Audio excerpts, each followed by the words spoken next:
Preschool. It's Miss Alyssa here in occupational therapy. I hope you're having a great day. Welcome to week 4 of 2021 in OT.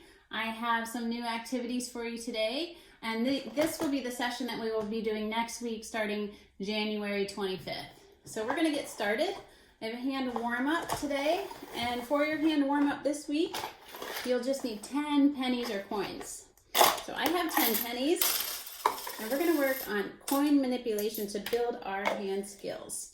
So I'm going to line all of my pennies up left to right, heads up.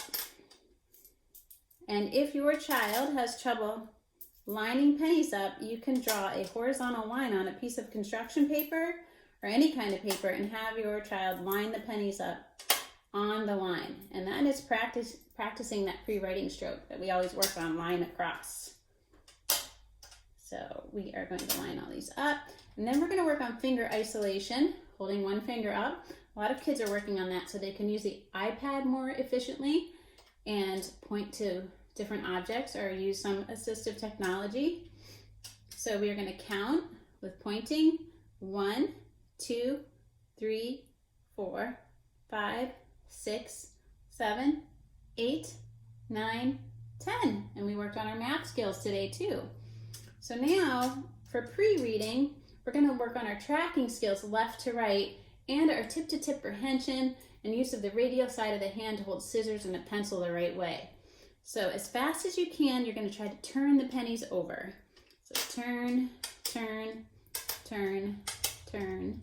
Keep turning as fast as you can, left to right, and stop.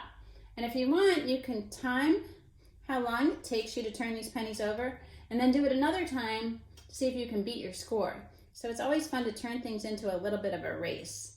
So if your child is sliding the pennies to the end of the table to turn them over, that means they're struggling with this skill, this tip-to-tip prehension and hand manipulation skill. So you really want to make sure they're turning the pennies over. So just keep practicing. So if you're not ready to turn pennies, you can always get a piggy bank or make a piggy bank.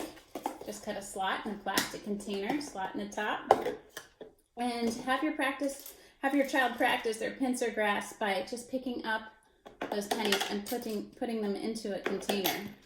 And this is great for kids who are working on buttoning, because if you think about buttoning, that's what we're doing. We're also using a stabilizing hand to hold the container, so we're working on bilateral integration. Another OT buzzword. And that's our hand warm up for this week. We're all done with number 1. We're going to move on to number 2 to our craft. And we're going to stick with our winter theme this week and make a snowman. So we're going to practice our pre-writing shapes. We're going to make a circle, and then we're going to practice cutting on a line, and we're going to practice making dots and facial features recognition or body parts and shapes recognition. So we're going to work on a little bit of everything this week. So you'll need just a piece of dark colored construction paper, any color. I would use blue or black if you have it. A piece of white paper, a bowl to trace. I have a glass bowl, but I prefer that you use a plastic bowl at home, something larger, because we want our snowman's head to be a little bit bigger this week. You'll also need your black marker, your glue, and your scissors. Here they are. And then a scrap of orange paper and a strip of any color paper. So I'm using red this week. You'll also need a piece of chalk or a white crayon. So the first thing we're going to do is trace our bowl and make the circle for our snowman's head. We're going to take your bowl and put it upside down on your white paper. Take your marker, trace around the bowl. Again, using that stabilizing hand to hold the bowl, and stop. We're practicing our circle with a definite beginning and end point. And then we're going to cut it out. So remember, pick up your scissors the right way. Thumbs up, goes in the little hole. Put the rest of your fingers in. Practice opening and closing your scissors all the way up to the ceiling before you even start cutting paper. Now we're going to cut on the line. So slow and steady. Now by the time your child is 4 years old, they should be able to cut out a circle remaining relatively close to the line.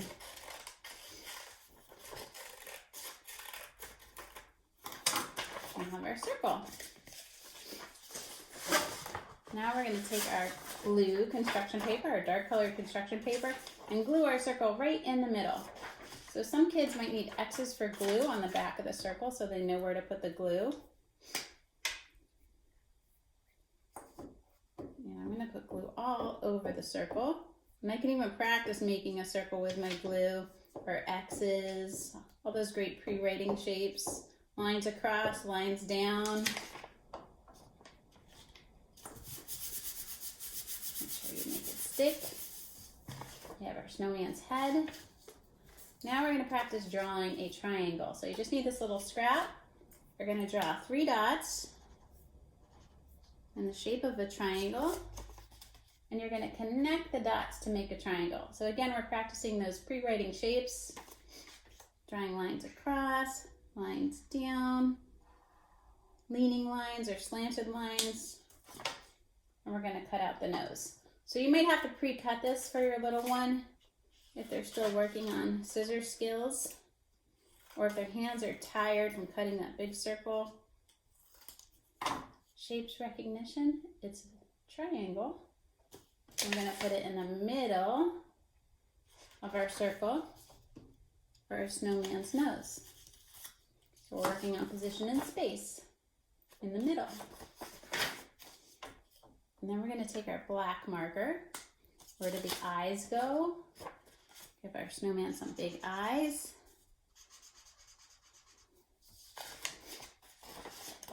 And we're going to work on his mouth. And I'm going to make 7 dots across. 1, 2, 3, 4, 5, 6, 7 for our snowman's smile.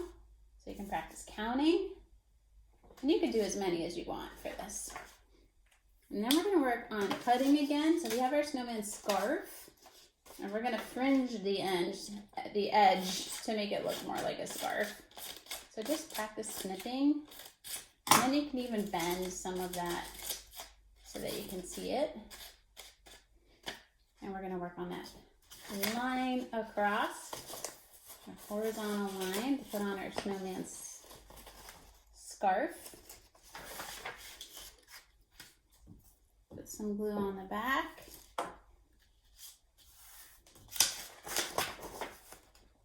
And he looks really cute. Now we're going to take that white crayon or that piece of chalk that you have, and we're going to just make some dots, some circles. So practice your circles, little circles all over to make snow falling.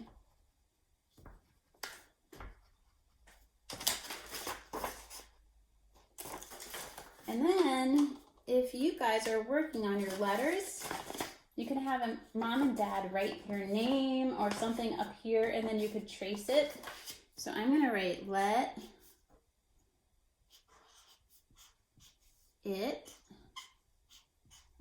snow. And you can write whatever you want. You can even write winter or name your snowman. And that's our craft for this week. So you guys did a great job with that. We're going to clean everything up and make room for bin number 3. So we always work on button, snap, and zip. So this week, I think for some of you guys, you can practice buttoning while you're wearing your garment. So I'm going to hold it here. We're going to look down and practice unbuttoning. And then looking down, push your button through the hole, look on the other side, and pull, pull, and pull. And I'll do the last one really close for you. Take your button, push it in the hole, peekaboo, pull it through. We're going to work on zipping. And again, you can try this while you're wearing your garment. I think this will fit me actually. And looking down. When you're zipping and buttoning and looking down, it's a lot different than doing it flat on the table. So it's good to practice wearing the garment. So look down, find that little card in that little garage, make sure your thumbs are up, and pull up. And I'll show you up close how to zip in case you're working on zipping and you just can't get that bottom. Sometimes the bottom separates, so you really have to take this little car or key and push it way down in the garage. That reciprocal movement, make sure it's in there. Stabilize the bottom and pull up. Lastly, we'll do snaps. Snaps are hard. You do need good finger strength for snaps. You do need good finger strength for snaps. So you want to look for that little hole. Push down, listen for the pop, pop, pop, and pop. Now I love bubble wrap to practice snapping because it kind of simulates snapping. You have to push down with your finger to hear the pop. So if you get some packages with bubble wrap, do not throw it away. Use it for practice for snaps. And we're all done. I look forward to seeing you in our live session. I hope you guys have a great rest of your day, and thanks for watching.